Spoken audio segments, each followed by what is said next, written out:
I said, I know the secret of my birth. And what did she say? Very first thing she said to me, Gary, you had a good life. And I said, yeah, basically I did. I had a real good life. She acknowledged, yes, you were adopted. Yep, she did. Since we first talked to Gary last summer, his anger has given way to a clearer understanding of what his adoptive parents did and why. Remember, he was born to a Catholic couple, but adopted by a Jewish family. He says his adoptive mother, who declined to speak with Dateline, recently told him that she was afraid his Orthodox Jewish grandparents would never have accepted a non-Jewish grandchild. And that's why she went to such lengths to pretend she was pregnant. Here's me. I remember this. Other details of Gary's past have been hard to come by. In Connecticut, as in most states, many adoption records are sealed by law. Gary has to petition a court just to get a copy of his original birth certificate.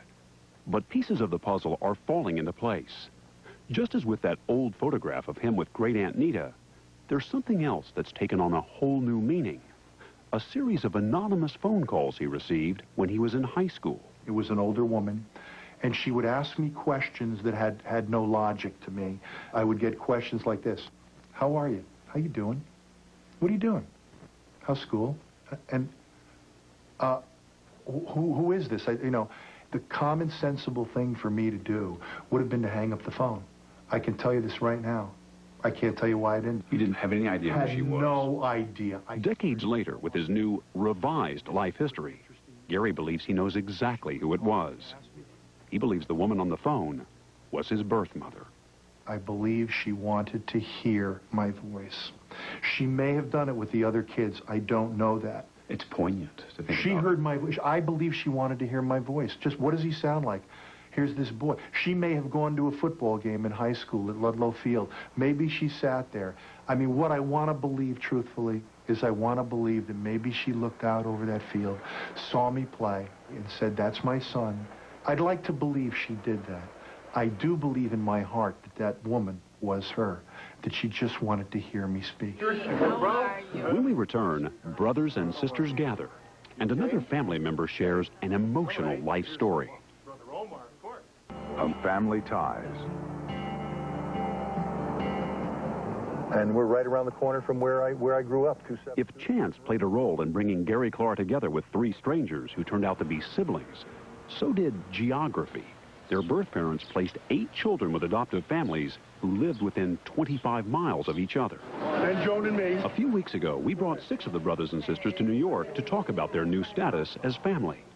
From youngest to oldest, there's Adrian, number 13 in the birth order, then Steve, Richard, who grew up with Micah, Gary, number 7 in the lineup, and Joan, the only one in this group no longer living in Connecticut. And the family resemblance is unmistakable. What do you notice the most? Micah? With the girls, the eyes, the green eyes. And the boys? I think the eyes first, Tom. I think everybody kind of notices that. The color, the brilliant luminescence. As you can see, they all got the gene for laughter. And if there's a chromosome for coincidence, too. Before any of them knew they were brothers and sisters, Gary and Steve were best friends. Micah dated Gary. Micah and Rich grew up in the same family, which almost adopted Steve, who married a girl who once dated Rich, who was Gary's workout partner. Richie, you started all this. I mean, if you hadn't had the medical scare, the health scare, you wouldn't all be sitting here today. That's true. Together. It gave Micah an opportunity to do something I think she wanted to do most of her life, and that is to delve into our adoptive backgrounds. How did you feel about that? I was Uncomfortable. uncomfortable. It's a good word. I was resistant at first, and then was brought into the loop by this big guy right here. And when he finally stood up and says, and guess what? I'm your brother, it was no surprise. Joan, like Gary, you didn't know you were adopted. Not at all. Your parents never told you. No. And they never told her that one of her playmates as a little girl was actually a biological sister adopted by another family. For Joan, the secret came out not in a phone call, but with a letter from the state of Connecticut. Dear Joan, I am working on a Connecticut probate court matter which I believe may be of interest to you. At first, she thought the parents who had raised her, who had died, might have left her some money. But as she read the letter to her aunt and saw that it came from the state adoptions office, another thought leaped out at her. It was an awful thing to say, but I thought, did my father have an illegitimate child? Maybe he had an affair? And I thought, oh my God. And I said that to my aunt. I said, and she said, read the letter to me again. And I did. And then she started to cry. She said, Joan, you were adopted. And I said, oh my God. I said, why didn't anybody ever tell me? She knew, your aunt knew. Oh, they knew right from the beginning. I was adopted 10 days out of the hospital. And everybody in my family knew, and I was never told. So at age 52, going on 53, right. You find out. For the first time in my life that I was adopted. And never mind just being adopted, that I have 13 natural siblings. I mean, it's like... All this baggage over here. Yes, I thought maybe I would be a candidate for the rubber room in plain English. It took me a while to, I mean, really, there were days when I wouldn't answer the phone because I didn't want to talk to anybody. I didn't know how to deal with it. When you looked in the mirror after hearing this, what did you think? I did. I looked in the mirror that night, and I just looked in the mirror, and I started to cry, and I said, I always thought I looked like you, Mom. And I said, but now who do I look like? And my aunt said to me, she said, you look just like your birth mother. You always did. Though it's been more than 2 years since Joan got her bolt from the blue, the emotion of it all is not far from the surface. As I finish reading her letter from the state of Connecticut. Simple letter. Yeah. It changed everything for you. Changed it all in an instant. I mean, really. It triggered a bittersweet reaction. Very sad to know you have siblings and never know they're there. I'm happy I have them all. I love them, and I wish I knew them. And even though I didn't have all the years, I hope that I have many more years left with them. And I know whatever happened, there was reasons, and it's okay with me. If our birth mother was here today, I would tell her that. And if my parents were here, I would say it's okay. I'm just happy. I love my siblings, and I can't wait to see them. Sometimes I wish I didn't live where I live, because I lived all around them and never knew it until I moved away. Joan will never forget the first conversation she had with a brother. It was a phone call from Steve. Steve, you remember that conversation? So confusing. Not the first time.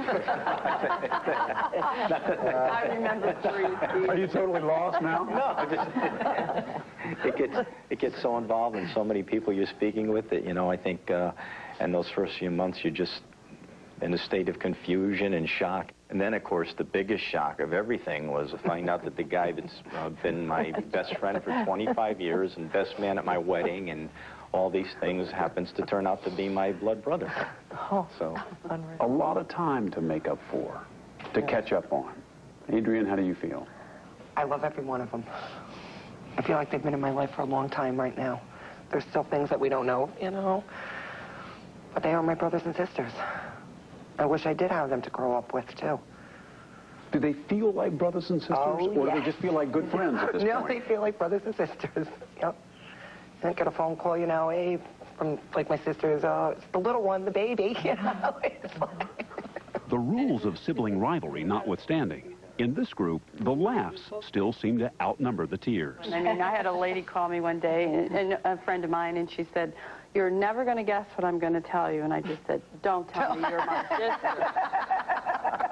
sister. I'm curious about your adoptive siblings and their reactions to all of this. Were any of them afraid that they would lose you to your new brothers and sisters? Yeah. I think the incident that brought it home to me, most of all, was at my daughter's high school graduation last summer. Gary hosted this graduation party and invited some of the new siblings. But one guest you don't see here is the sister he'd grown up with, Lori. She had come to the party, but quickly disappeared. And probably 2 hours later, I found my sister in the back, and she was in tears. And she said, I get choked up when I think of it. She said, Gary, I know you told me, you prepared me for this, but I'm meeting people who are calling you brother, and they're not in the sense that I grew up with you. I watched you laugh. I watched you cry. I've been part. Thanks, honey. I remember. I've been part of your biggest successes in life, and I've seen you fail. And I'll always love you. But these people do not know you like I do. And it hit me. I think you can see that. And I said, Lord, it's okay. It'll take time. Learn to love them. They love you. Micah and Richie say Jody, the sister they grew up with, has also struggled to adapt to all the new faces in the family. They've reassured her that their newfound brothers and sisters will never take the place of someone they've loved their whole life. And Adrian told the brothers she grew up with much the same thing. You're the one that saw me take the first steps, you know, first bicycle ride, first date I went out. Who was there? You were there, my brother. But it was tough for him, too, thinking he was going to lose me. Didn't happen. Won't happen. None of you knew your birth parents. No. Nope. No. If you could say something to them today, if they were listening, what would you say to them?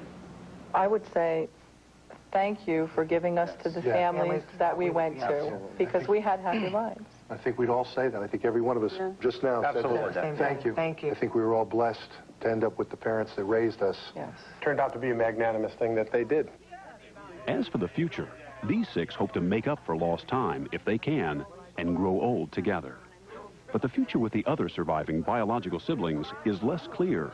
Those six, including 3 who stayed with the birth parents, chose to maintain their privacy and not participate in our interviews. Several of them were upset at the story being made public at all, causing a rift in the newly formed family. Gary and the others here hope it's only temporary. I wish that the other 6 would share this with us.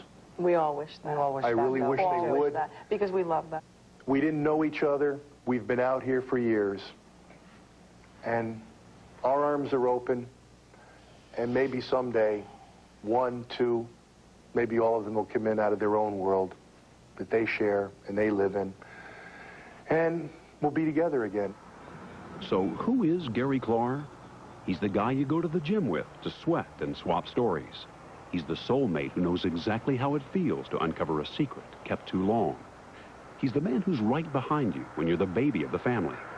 He's the son you always wanted, the best friend you ever had, and an old flame you never forgot. Gary says he can't imagine not having found this out, and he is very, very grateful that you did what you did. He thanks me a lot. He always says, Mickey, he goes, you've given me a rebirth. As tangled and as strange and as coincidental and fate-driven as the story may seem, I and my sisters and my brothers, newfound though we may be, choose to really say this is a wonderful story about how we've all come back together again. I'm here. I have love. My home is your home. You're my blood. Let me get to know you for as little or as long as I have on this earth. Let me know you. I'm your brother. One of those missing from this family portrait is Sister Sally. She was killed in an accident 11 years ago at age 47. Micah says of all the brothers and sisters, Sally was the one who always yearned to know what happened to the children who were given up for adoption and never came home. Gary believes she'd be happy to know they have finally found each other. And now here's David Bloom with a look at what's coming up this weekend on Today.